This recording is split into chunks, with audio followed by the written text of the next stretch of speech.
Hi everyone, my name is Rajesh and this is our second video in the series of videos on basic email etiquettes for ERP consultants and in a larger sense for everyone who is starting their corporate career.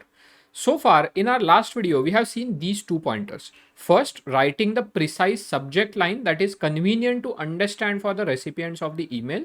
And second, around the salutations or the appropriate salutations to use in the emails. So if you have not watched that video, then I'm giving the link of that video over here. So you can go back first and check out that video to understand the importance of these first 2 points in the email communication. Okay. Now let's move to next point, which is around the basic grammatical mistakes. Now, as a consultant, when I'm working in an organization, I get tons of emails from the subordinates, from the bosses, from the colleagues, from the client, and so on and so forth. And sometimes I observe that even the senior most people in the organization forget to pay attention on this basic point. Now, I'm not saying that if there is a grammatical error in an email once in a while, then it is kind of a disaster. Once in a while, it is fine. Ultimately, we are all human and we are all bound to make the mistake. So sometimes it is fine, but it should not become norm, or it is not something that needs to be taken lightly.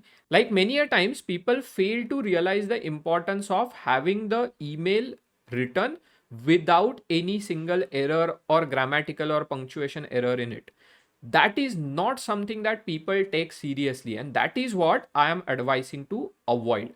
So what kind of grammatical errors or punctuation errors you should avoid? The first thing, like writing this particular salutation, like here, hello Rajesh. Now, what's wrong with it? Like you are writing entire hello word in capital, and then you are not writing, let's say, the first letter of the recipient's name in capital. So which was bound to be in capital or which was supposed to be in capital, you are not writing that in capital, and something that was not supposed to be in capital you are writing in capital. So that is the first mistake that many people do. So you need to be very sure about what needs to be in uppercase, what needs to be in lowercase. Ideally, the basic grammar rule is that in any sentence, if it is a full sentence, then the first letter of the first word of that sentence needs to be in caps and everything else needs to be in small. Many a times we see this particular habit that every word's first letter is written in capital. Now that's absolute childish or ridiculous way to present or way to write. So you need to be mature, you need to be thinking consciously about how exactly you are, or which exact letters or words you are writing in caps, you are writing in small, and so on and so forth. Now, another mistake that we typically do is having a space before a comma or full stop. That is not considered correct in the basic English grammar rules.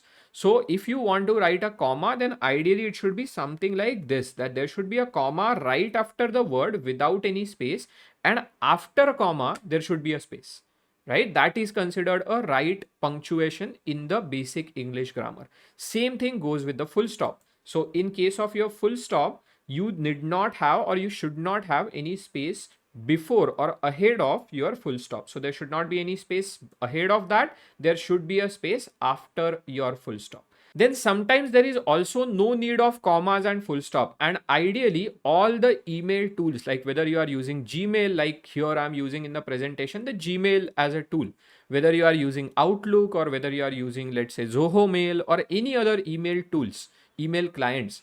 In most of those email clients, generally these days you get certain suggestions, like this particular suggestion, which is shown in a blue line. Now, after you have completed writing your email, you need to consciously look at those suggestions.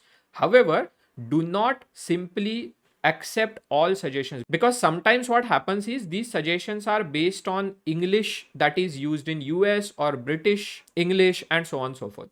So you need to be mindful about what suggestions to accept as per the geography in which you are working, or what suggestions not to accept. For example, here the suggestion says that you should not be writing the comma. So it is a correct suggestion. I can basically accept it. Here the suggestion says that there is a problem with the scheme of words that I'm writing. So I should not be writing there are a lot of grammatical. I should be simply writing there are a lot of grammatical. So that is also a fine suggestion to look at. So what I'm trying to say over here is you need not be perfect in grammar and English. Here all the email clients these days are advanced enough to guide you properly in writing the correct wordings or correct sentences in your email.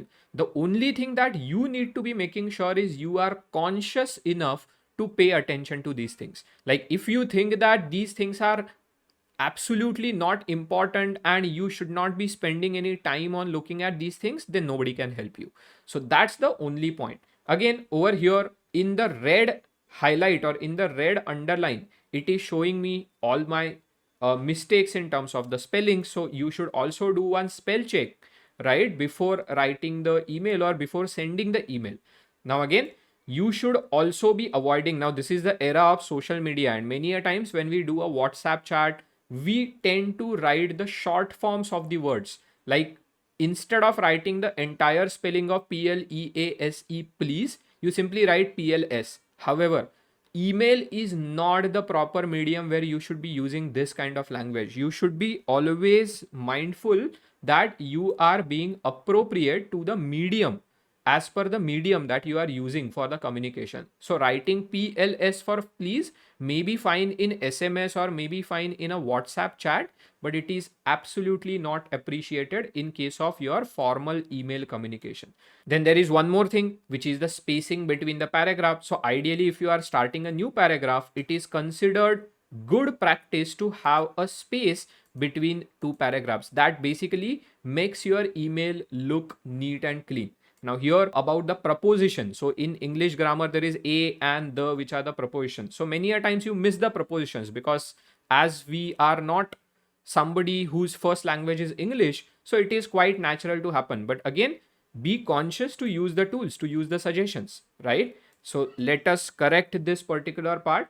So this is how your corrected email should look like. So this was another point, which is having or getting the basic grammatical things or basic punctuation related things, basic English writing skills right. You can use all the tools that are available in all the email clients that are there, but just be conscious about it. Now, the next point that I want to have is the unusual font sizes and font colors. Now here I'm not going to take much of the time. You can simply look at this particular example. Many a times I get emails from many of my colleagues who have got the extra small font size or extra large and unnecessarily italics font size or font style, unnecessarily unusual font colors like red and blue. So these things are ideally not appreciated, or these things do not ideally look good in the formal communication. Better you have your communication straightforward in a straight normal font, not extra small, not extra large,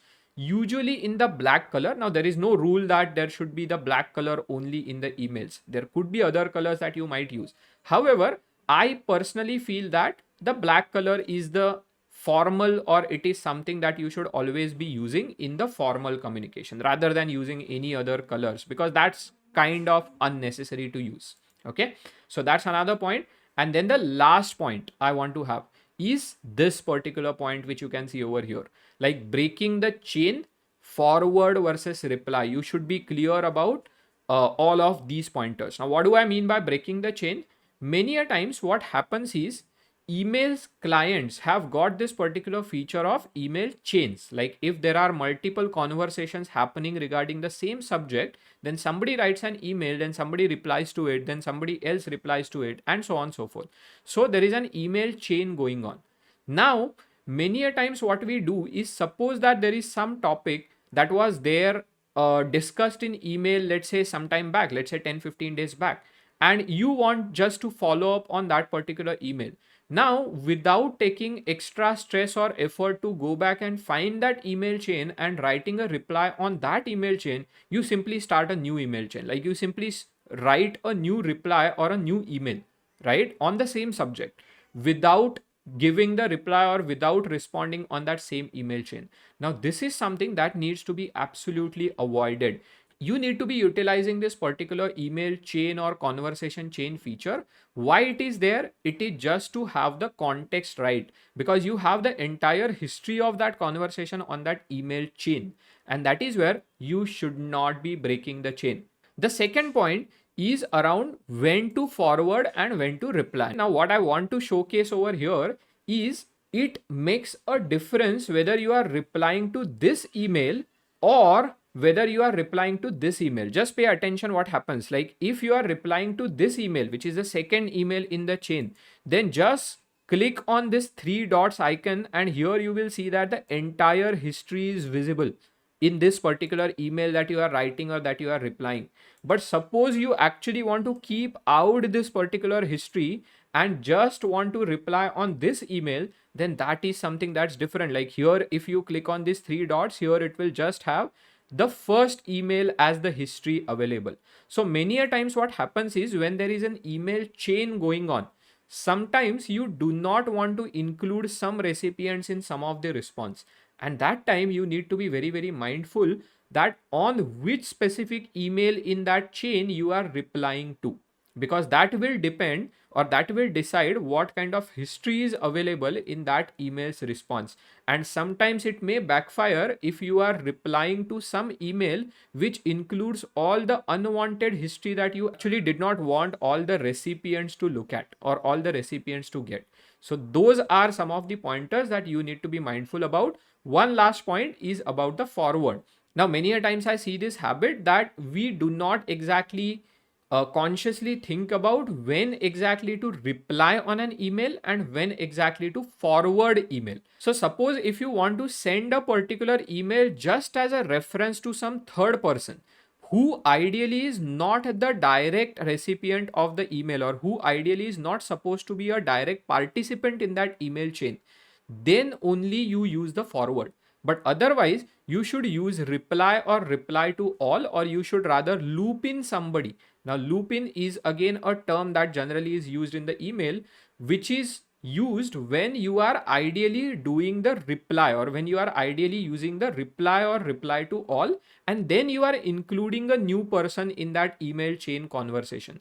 At that time you should be using this loop in phrase, or you should be ideally using the reply or reply all, because that person needs to be included in this conversation and it is relevant person for that entire conversation's purpose. In that case, use reply or reply to all. In other case, where you just need to send this conversation to somebody as a reference, but that person is not the direct participant in this conversation, you better use forward. So that's one of the last pointers I wanted to bring to your notice in this video for basic email etiquette. So I hope that gives you a better idea in terms of some of the basic pointers that you need to remember while starting your career as a fresher while writing the corporate emails. Thank you everyone for watching this video. Recently, on our portal www.yourerpcoach.com, we have launched the login and first free course. So, if you are interested and if you want to build your career as a finance functional consultant in Oracle Cloud ERP, the course with which we are beginning our journey at yourerpcoach.com, then please visit our site yourerpcoach.com, log in, register yourself, and watch our first free course on basics of ERP. Once you complete this particular course and once you have completed your profile on our portal, we will be contacting you for the further process, shortlisting, personal interview, aptitude test, and so on, in order to admit you in our flagship course, which is Oracle Cloud Financials Complete Course. So if you want to build a rewarding career for yourself as an ERP consultant, go visit www.yourerpcoach.com right now.